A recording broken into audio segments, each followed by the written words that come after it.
Radhe Radhe everyone. आज की video में हम जानेंगे कि ऋषि पंचमी का व्रत और पूजन कैसे करते हैं। तो भाद्रपद माह के शुक्ल पक्ष में आने वाली पंचमी को ऋषि पंचमी का व्रत किया जाता है और जिन भी महिलाओं को मासिक धर्म होता है वह इस व्रत पूजन को करती हैं, क्योंकि महीने के कुछ दिन ऐसे होते हैं जब हम महिलाएं पूजा पाठ नहीं करती हैं और अशुद्धि में जाने अनजाने हमसे जो भी गलतियां हो जाती हैं उन सभी गलतियों की क्षमा याचना के रूप में उन सभी दोषों से मुक्ति के लिए ऋषि पंचमी का व्रत और पूजन किया जाता है। तो ऋषि पंचमी के व्रत में कुछ विशेष नियम होते हैं जिनका पालन करना बहुत जरूरी होता है, जो मैं आगे की वीडियो में आपको बता दूंगी। तो देखिए, ऋषि पंचमी का व्रत सुबह सवेरे ही किया जाता है।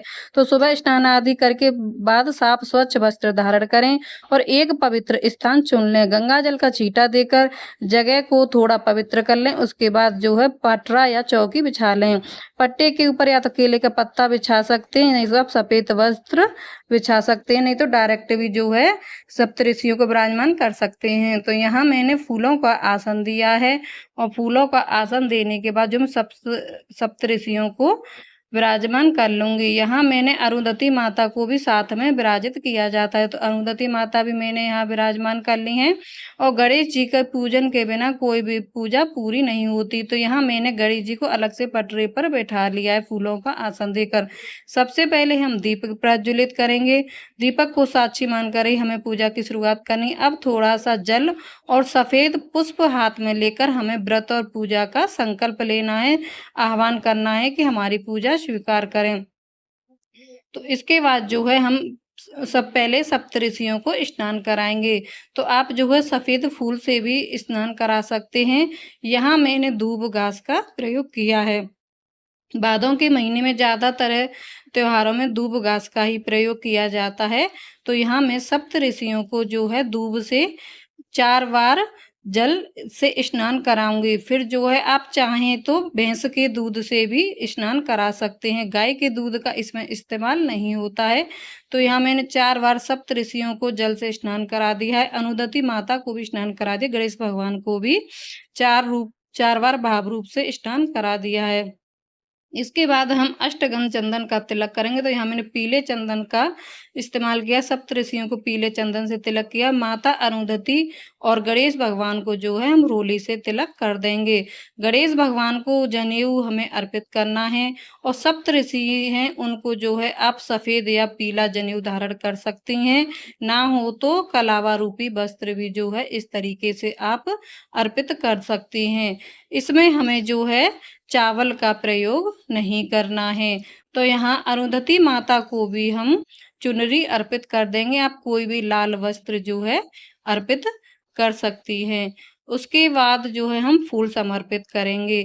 तो आप पीले या सफेद फूलों का ही समर्पित करें सप्तऋषियों को, ना हो तो आपके पास जो उपलब्ध हो वे फूल समर्पित कर सकती हैं।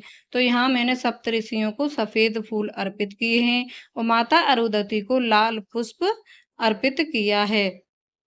पंचमी का पूजन आप बिना फूलों के भी कर सकते हैं। अब सभी को पुष्प अर्पित करने के बाद यहाँ पर जो है मैं भोग अर्पित करूंगी। तो आप केले के पत्ते पर भी भोग, यहाँ पर मैं फल और मेवे का भोग अर्पित करूंगी। जैसे कि मैंने बताया कि हल से जुती हुई कोई भी वस्तु हमें ग्रहण नहीं करनी है, ना ही पूजा का उसमें प्रयोग करेंगे। और देखिए यहाँ पर मैंने सभी के लिए एक साथ भोग रख दिया है, आप चाहें तो अलग अलग भी भोग रख सकते हैं।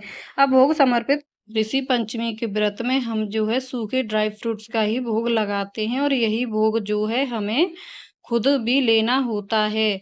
तो यहाँ पर हम फल का भी प्रयोग कर सकते हैं, क्योंकि फल जो है वो हल जोत कर नहीं उगाए जाते। तो यहाँ मैंने कुछ मौसमी फल लिए, सेब केला अर्पित किए हैं। अब हम माता अरुंधति को कुछ सुहाग सामग्री समर्पित करेंगे। आप चाहें तो 5 7 या 16 सुहाग सामग्री समर्पित कर सकती हैं।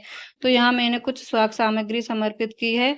माता रानी को जो है हम सिंदूर चढ़ाएंगे। तो 5 या 7 बार जो है सिंदूर चढ़ाना है और फिर माता से हमें 3 या 5 बार जो है माता रानी अब भोग समर्पित करने के बाद यहाँ पर 1 लोटा जल हम शुद्ध भर लेंगे और सीधे हाथ में पुष्प लेकर हम ऋषि पंचमी के व्रत की कथा पढ़ेंगे। और देखिए, अगर आप अकेले पूजा कर रहे हैं और कथा सुनने वाला कोई नहीं है तो आप एक दीपक जरूर प्रज्वलित करके रखें। और कथा पुस्तिका में देखिए व्रत के विषय में संपूर्ण जानकारी दी हुई होती है। अगर आप व्रत शुरू करना चाहती हैं तो कथा पुस्तक लेकर आएं, इससे काफी जानकारी आपको मिलेगी, आगे भी काम आएगी। यह पुस्तिका और कथा पढ़ने के बाद हाथ के पुष्प हम जल के लोटे में जो है डाल देंगे और इस जल के लोटे से हम सूर्यदेव भगवान को अर्घ देंगे। इसके बाद दीपक जो प्रज्वलित किया था उसी से मैं आरती करूंगी। आपको अगर इस दीपक को उठाने का मन नहीं है तो आप अलग से भी दीपक जलाकर आरती कर सकते हैं। तो बड़े ही श्रद्धा भाव से हम सप्तऋषियों की, गणपति जी की, अरुंधति माता की, सभी की आरती उतार लेंगे। और देखिए कई जगह क्या होता है कि डायरेक्ट पटे पर ही घी से सप्तऋषियों की आकृति बनाकर उनकी पूजा की जाती है। और यह देखिए ऋषि पंचमी के व्रत में आपको शुद्धता और पवित्रता का विशेष रूप से ध्यान रखना होता है।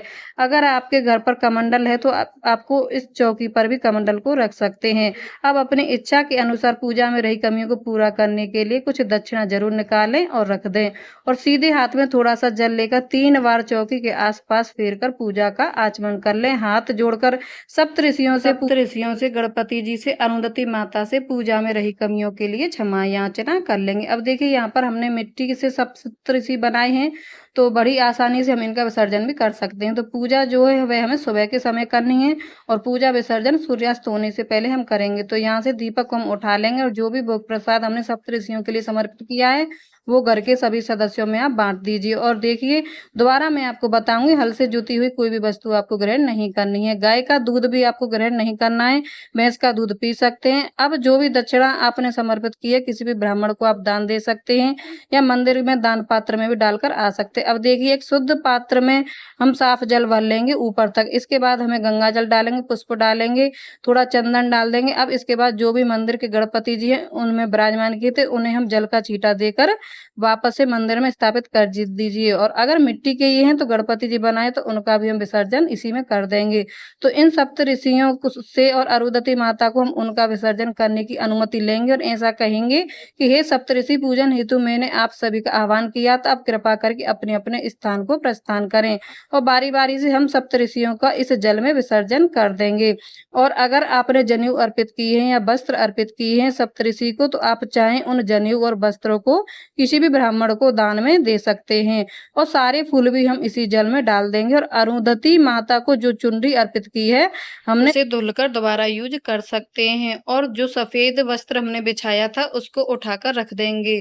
तो विसर्जन के इस जल को हम जो है तुलसी के जल में आपको नहीं डालना है। जब आपकी मिट्टी गल जाए या सब सारी मिट्टी इसमें घुल जाए तब आप इसको गमले में डाल देना। या फिर अगर आपके पास कोई देव वृक्ष है, पीपल, बरगद, केला, इस तरह से जो 7 देव वृक्ष बताए गए हैं सनातन धर्म में, उनकी जड़ में आप जल को विसर्जित कर सकते हैं। तो उम्मीद करती हूँ ऋषि पंचमी की ये सरल सी विधि आपको पसंद आए, वीडियो आप सभी के लिए ज्ञानवर्धक रहे। वीडियो अगर थोड़ी भी अच्छी लगी हो तो वीडियो में दी गई जानकारी थोड़ी भी पसंद आए तो आप सभी को वीडियो को लाइक शेयर जरूर करें और चैनल को सब्सक्राइब अवश्य कर लें। और हम महिलाएं घर में कैसे पूजा पाठ करती हैं यह सारी जानकारी जानने के लिए बेल आइकन को प्रेस कर दें ताकि आने वाली पूजा पाठ की वीडियो की नोटिफिकेशन आपको सबसे पहले प्राप्त हो। तो चलिए मिलती हूँ आपसे नेक्स्ट वीडियो में, तब तक के लिए राधे राधे, जय श्री कृष्ण।